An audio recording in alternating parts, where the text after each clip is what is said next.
শেষ ওভারে 26 রান প্রয়োজন ছিল রংপুর রাইডার্সের। তবে সোহানের অসাধারণ ব্যাটিং এ রংপুরের ম্যাচ জয় একদিকেই যায়। কায়েল মায়ার্সের প্রথম 2 বলে ছক্কা ও 4 মেরে সোহান ম্যাচের উত্তাপ বাড়িয়ে দেন। এরপর তৃতীয় বলে ব্যাকওয়ার্ড স্কোয়ার লেগ দিয়ে একটি 4 এবং পরের বলে ছক্কা মারেন তিনি। শেষ 2 বলে একটিতে 4 এবং আরেকটিতে ছক্কা মেরে রংপুরের জয় নিশ্চিত করেন সোহান একাই। এই জয় নিয়ে রংপুর টানা 6বার জয় হলো। সোহানের চমকপ্রদ ব্যাটিং এ রংপুরের জয় আবারও নিশ্চিত হলো।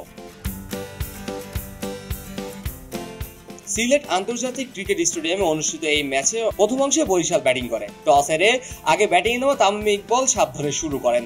শেখ মেহেদী প্রথম ওভারেই মেডেন ছিল। তবে তামিমের সঙ্গে থাকা নাজমুল হোসেন শান্ত কিছুটা আক্রমণাত্মক ছিলেন। দুজন মিলে পাওয়ার প্লেতে দারুণভাবে ম্যাচের নিয়ন্ত্রণ নেন। পাওয়ার প্লেতে বিনা উইকেটে 46 রান নিয়ে ম্যাচে আধিপত্য প্রতিষ্ঠা করার চেষ্টা করেন তারা।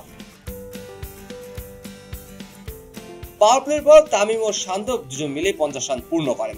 তবে তাদের দারুণ জুটি 81 রানে ভেঙে যায়। 11তম ওভারে কামরুল ইসলাম রাব্বির প্রথম আক্রমণে এসে শান্ত এবং তামিমকে সাজঘরে ফেরান। প্রথম বলেই শান্ত মিস টাইমিং করে এক্সট্রা কভারে খুশদিল শাহকে ক্যাচ দিয়ে আউট হন।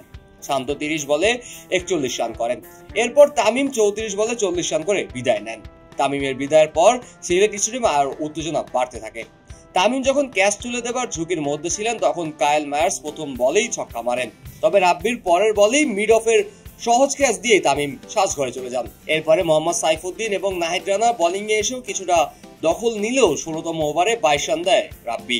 এরপরের ওভারে আকিব জাভেদ দলকে ব্রেক থ্রু এনে দেন, যখন তাহিদ হৃদয় ডিপ ব্যাকওয়ার্ড স্কোয়ার লেগের ক্যাচ দিয়ে আউট হন। 18তম ওভারে সাইফুদ্দিনের স্লোয়ারে মাহমুদুল্লাহ পুল করে ক্যাচ দিয়ে ফেরেন। তবে শেষ দিকে ফাহিম আশরাফ তার ঝলক দেখান। 6 বলে 2 ছক্কা ও 1 4 মেরে 20 রান করে বরিশালকে 198 রানের সংগ্রহ পৌঁছে দেন। রংপুর রাইডার্সের শেষ ওভারে 26 রান দরকার পড়লে সুনুর হাসান সোহান একাই বাজিমাত করেন। একে একে 4 ছক্কা হাঁকিয়ে রংপুরের বড় জয় এনে দেন।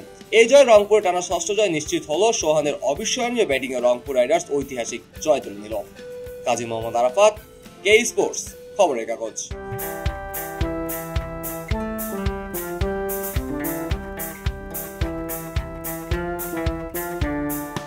সবাই যখন জোয়ারে গা ভাসায়, কেউ কেউ ঘুরে দাঁড়ায়। সময় হারতে শেখালেও কেউ কেউ চ্যালেঞ্জ ছুড়ে দেয়। পক্ষপাতের ভিড়ে আজ থেকে কোনো পক্ষ নয়, খবর হবে নিরপেক্ষ। বানোয়ার তথ্যবাদ, খবর হবে নিখাদ। ভেঙে গুজবের শিখ, খবর হবে নির্ভীক। এলো খবরের কাগজ, নিখাদ, নির্ভীক, নিরপেক্ষ।